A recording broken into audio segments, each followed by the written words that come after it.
નમસ્તે વિદ્યાર્થી મિત્રો. ધોરણ 10 વિજ્ઞાન પૂરક પરીક્ષા માત્ર 2 જ દિવસ બાકી છે.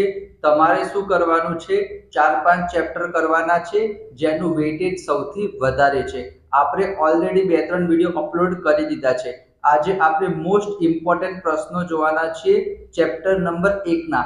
આમ તો વિદ્યાર્થી મિત્રો આ ચેપ્ટર તમે સ્કીપ કરશો તો ચાલશે, પણ આઈ થિંક વિભાગ બી અને વિભાગ સી માં એક પ્રશ્ન તમારી પરીક્ષામાં પૂછાશે.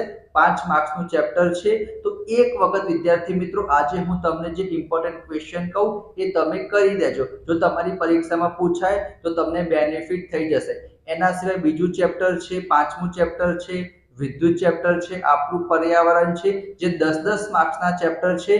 એના પણ વિડીયો વિદ્યાર્થી મિત્રો આજે આવી જશે, તો ફટાફટ વિડીયોને લાઈક કરી એક વખત ચેનલને સબસ્ક્રાઇબ કરી દેજો. સાથે સાથે હું તમારી સાથે શેર પણ કરીશ કે તમારે પ્રશ્નને કઈ રીતના લખવાનું. જો તમારું પ્રેઝન્ટેશન જબરજસ્ત હશે ને તો 5 થી 6 માર્ક્સ તમારા ઓટોમેટિકલી વધી જશે. તમારે પેરેગ્રાફમાં નથી લખવાનું, પોઈન્ટ વાઇઝ લખવાનું છે. અને એમાં પણ વિદ્યાર્થી મિત્રો જે મેઇન પોઈન્ટ હશે એના નીચે તમારે પેન્સિલથી અંડરલાઈન કરવાની છે. અહીંયા વિદ્યાર્થી મિત્રો છેલ્લા 2 ક્વેશ્ચન ક્ષારણ અને ખોરાપણું, આ બેમાંથી એક ક્વેશ્ચન તમારી પરીક્ષામાં પૂછાઈ શકે છે 2 માર્ક્સમાં અથવા 3 માર્ક્સમાં. ખોરાપણું કોને કહેવાય? વસ્તુ વિદ્યાર્થી મિત્રો બગડી જાય એને ખોરાપણું કહેવાય. આપણને ખબર કઈ રીતના પડે? એનો સ્વાદ બદલાઈ જશે, ગંધ આવશે, બરાબર, અને તમને જોઈને પણ ખબર પડી જશે. એનો મતલબ ઓક્સિજન સાથે પ્રક્રિયા કરશે, એનો મતલબ શું થશે? વસ્તુ ખોરી થઈ જશે, એટલે કે વસ્તુ બગડી જશે. અહીંયા તમે જોઈ શકો છો વિદ્યાર્થી મિત્રો. અને વસ્તુનું ઓક્સિડેશન થતું અટકાવવા માટે એની અંદર એન્ટીઓક્સિડન્ટ પદાર્થો ઉમેરવામાં આવે છે. તમારે એટલું લખવાનું છે. અને બટાકાની ચિપ્સ હશે એની અંદર નાઇટ્રોજન વાયુ ભરવામાં આવે છે, તમને ખબર જ છે વિદ્યાર્થી મિત્રો. આ છે ખોરાપણું, તમે એક વખત વાંચી લેજો. એના પછી વિદ્યાર્થી મિત્રો ક્ષારણ પણ તમારી પરીક્ષામાં પૂછાઈ શકે છે. ક્ષારણ એટલે શું થશે એ પણ બહુ સિમ્પલ છે. કોઈ ધાતુ હોય એનું ક્ષયન થાય. જેમ કે ચાંદી હશે એ કાળા રંગની થઈ જશે, લોખંડ હશે એના ઉપર કાટ લાગશે, એને આપણે લોખંડનું કટાવ કહીએ છીએ. કોપર હશે તો એના ઉપર લીલા કલરનું આવરણ જામી જશે. તો કોઈ પણ ધાતુ એસિડ સાથે, હવા સાથે, પાણી સાથે પ્રક્રિયા કરશે એટલે ધાતુનું ક્ષયન થશે, બરાબર, એને ધાતુનું ક્ષારણ કહેવાય. અને દર વર્ષે લાખો રૂપિયાનું નુકસાન થાય છે એવું તમે લખી શકો છો. તો ક્ષારણ અને ખોરાપણું આ 2 ક્વેશ્ચન તમારી પરીક્ષામાં પૂછાઈ શકે છે, એ કરી દેજો. એના સિવાય વિદ્યાર્થી મિત્રો ક્ષારણ થઈ ગયું, ખોરાપણું થઈ ગયું, એક એક વખત તમારે વાંચી લેવાના છે. એના પછી રેડોક્સ પ્રક્રિયા પૂછાય. ઓક્સિજન ઉમેરાય તો ઓક્સિડેશન કહેવાય.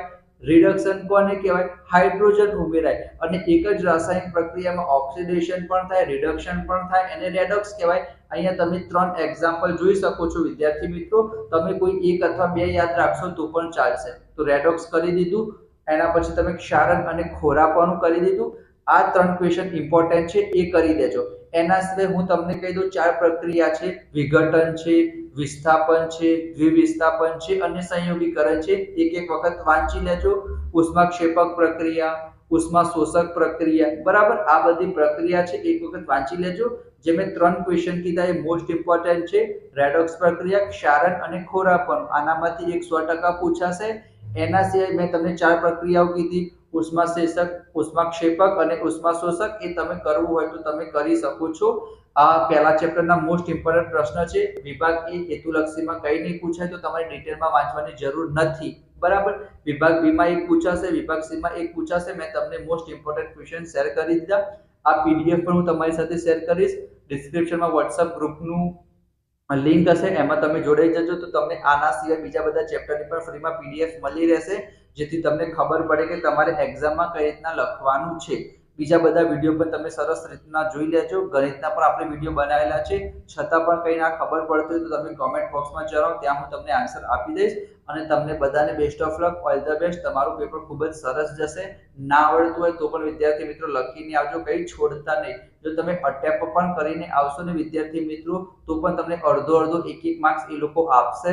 તો પણ વિદ્યાર્થી મિત્રો તમારા 26 માર્ક્સ થઈ જશે. તમારે 26 માર્ક્સ લાવવાના છે 80 માર્ક્સના પેપરમાંથી. બીજા 7 માર્ક્સ તમને સ્કૂલમાંથી મળી રહેશે. તો આઈ હોપ, આશા કરું છું કે તમે બધા ખૂબ જ સરસ નંબરે પાસ થઈ જાઓ. Best of luck, all the best. મળીશું નેક્સ્ટ ચેપ્ટરમાં. ત્યાં સુધી જય શ્રી કૃષ્ણ, જય Swaminarayan. Thank you so much.